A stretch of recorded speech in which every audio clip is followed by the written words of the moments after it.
राधे दोस्तों, कैसे हैं आप सभी। आशा करती हूँ प्रभु कृपा से आप सभी कुशल मंगल होंगे। व्रत और त्योहार श्रृंखला को आगे बढ़ाते हुए मैं आप सभी के लिए लेकर आई हूँ द्वादशी तिथि पे सुनी जाने वाली तुलसी माता की कथा। जी हाँ, सही सुना आपने, द्वादशी तिथि जिसे कई स्थानों पर बारस भी कहा जाता है। पुराने समय से ही इस दिन तुलसी माता की कथा सुनने का प्रचलन रहा है। जो भी मनुष्य द्वादशी को तुलसी माता की कथा सुनते हैं उन पर भगवान लक्ष्मी नारायण और माता तुलसी की विशेष कृपा होती है। तो आइए शुरू करते हैं। बोलो तुलसी माता की जय, भगवान लक्ष्मी नारायण की जय। एक ननंद और उसकी भाभी थी। ननंद तुलसा जी की अनन्य भक्त थी। सारा दिन तुलसी माता का सिमरन करती रहती। उसकी भाभी को तुलसी रानी का नाम सुन सुनकर गुस्सा आता था। भाभी कहती, इसे सारा दिन कोई काम नहीं है, बस सारा दिन तुलसी रानी ही कहती रहती है। इसके विवाह में तुलसी ही तुलसी दूंगी, इसके अलावा कुछ भी नहीं। लेकिन ननंद काम करती रहती, तुलसी जी का नाम सिमरती रहती और भाभी से कोई शिकायत नहीं करती। सुबह शाम नियम से तुलसी जी में जल देती और आरती कहती रहती। भाभी ने भाई से कहा, अब ये सयानी हो गई है, इसके लिए लड़का ढूंढ लाओ। हाँ सुनो, गरीब घर का लड़का ढूंढना। अब भाई ने बहन के लिए लड़का ढूंढ लिया। उसकी शादी का दिन आ गया, बारात आ गई, लेकिन भाभी ने बारात के खाने के लिए कुछ भी नहीं बनाया। बारातियों के सामने तुलसी के पत्ते रख दिए।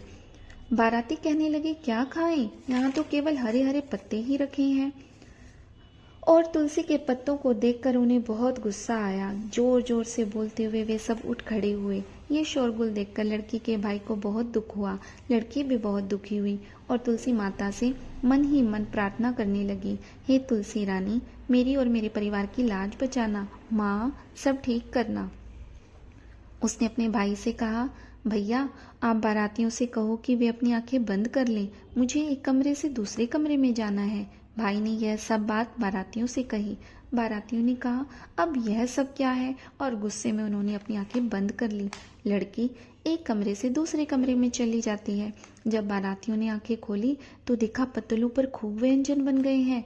विभिन्न प्रकार की मिठाई पकवान सामने रखे हैं। सब बाराती बहुत खुश हुए। सबने बहुत अच्छे से भोजन ग्रहण किया। यह सब देखकर लड़की बहुत खुश हुई और लड़की का भाई बहुत हैरान। लेकिन भाभी ने लड़की को कोई जोड़ा सामान जेवर नहीं दिया। सब जोड़े सामान के बदले तुलसी जी ही दी। लड़की ने कपड़े भी तुलसी जी के ही पहने हुए थे। बारात के लौटने से पहले लड़की का ससुर जल्दी से अपने घर गया और अपनी पत्नी से बोला, बहू कुछ भी सामान लेकर नहीं आई है, तुम कुछ कपड़े और जेवर लेकर आ जाओ। इतने में बारात पहुंच गई। लेकिन यह क्या, बहू ने तो कपड़े जेवर सब पहन रखा था। सास ने ससुर से कहा, आप तो कह रहे थे बहू कुछ भी नहीं लेकर आई है, इसने तो खूब कपड़े जेवर पहने हैं, अच्छे से सज धज कर आई है और साथ में इतना सामान भी लाई है। बहू को सजा धजा देखकर और इतना सामान देखकर सब बहुत खुश हुए। तुलसी रानी की अनुकंपा से अब हर जगह लड़की की वाहवाही हो रही थी। 2-3 दिन के बाद भाभी ने भाई से कहा, अपनी बहन को ले आओ। भाई बहन को लेने तो गया पर उसे संकोच हो रहा था, क्योंकि उसने बहन को कुछ सामान नहीं दिया था। वह नीचे खड़ा रहा। उसने ऊपर जाने में इतनी शर्म महसूस की कि वो नीचे ही खड़ा रहा। बहन ने ऊपर से भाई को देखा और उसे बुला लिया। वह चला गया। लड़की की सास ने कहा, तुम्हारी बहन बहुत भाग्यशाली है, जिस दिन से मेरे घर में आई है खूब आनंद हो गया है। तुमने इतना सामान दिया कि मेरा तो घर बाहर तक भर गया है। जब से ये आई है इसने कुछ खाया नहीं है। लेकिन लड़के ने कहा, यह तुलसी जी की कहानी सुनकर ही कुछ खाती है। तब सास ने कहा, अच्छा तो यह हमें सुना देती। अब लड़के ने कहा, मौसी जी इसे मेरे साथ भेज दो। सास ने मना कर दिया कि नहीं नहीं, ये तो इतनी भाग्यवान है, हमारा कोई मन नहीं है इसे भेजने का। पर लड़के ने बार बार आग्रह किया तो सास ने बहू को भेज दिया। इतना जेवर कपड़ा पहने हुए ननंद को देखकर भाभी को बड़ा दुख हुआ और क्या सोचने लगी कि इसे तो गरीब घर में ब्याह था, लेकिन इसकी तो खूब ठाट बाट हो गई है। अब वह अपनी बेटी को समझाने लगी कि तुम्हारी बुआ तुलसी रानी की पूजा करती थी, तुलसी जी में रोज जल देती थी, तभी तो इतने अच्छे घर में उसका विवाह हुआ है। अब से तुम भी तुलसी जी की पूजा किया करो। लेकिन लड़की का मन पूजा में नहीं लगता था। उसकी माँ उसे जबरदस्ती मार पीट कर तुलसी जी की पूजा करने को कहती, लेकिन वह तो कभी झूठा पानी कभी गंदा पानी तुलसी जी में डाल देती। ननंद तो मन से तुलसी जी की पूजा करती थी। लड़की का मन तुलसी जी की पूजा में नहीं लगता था। लड़की अब बड़ी हो गई थी। उसकी माँ ने अपने पति से कहा, लड़की के लिए लड़का ढूंढ लाओ, एक अच्छा घरवार ढूंढो। अब शादी का दिन भी आ गया। माँ ने बेटी को तुलसी जी के जेवर और कपड़े पहना दिए। बारातियों के सामने भी तुलसी जी के पत्ते रखे। पत्ते देखकर बाराती चिल्लाने लगे कि क्या खाएं। बाराती गुस्से में उठ खड़े हुए। तब लड़की की माँ ने कहा, लड़की एक कमरे से दूसरे कमरे में जाएगी, आप सभी अपनी आंखें बंद कर लें। लड़की एक कमरे से दूसरे कमरे में गई, लेकिन जैसे ही बारातियों ने आंखें खोली तो वहां पत्तलों पर डले बन गए। सारे बाराती भूखे प्यासे गालियां देते हुए उठ खड़े हुए। बोली, यह क्या है, ये कैसी आवा भगत। अब वह तुलसी जी की पूजा मन से जो नहीं करती थी, माँ के कहने से जबरदस्ती करती थी। ससुराल पहुंचने पर उसके जेवर कपड़े तुलसी के ही बने रहे। सब कहने लगे, बहू कुछ नहीं लाई और घर के सामान में भी कमी आ गई। माँ के कहने पर लड़का बेटी को लेने गया।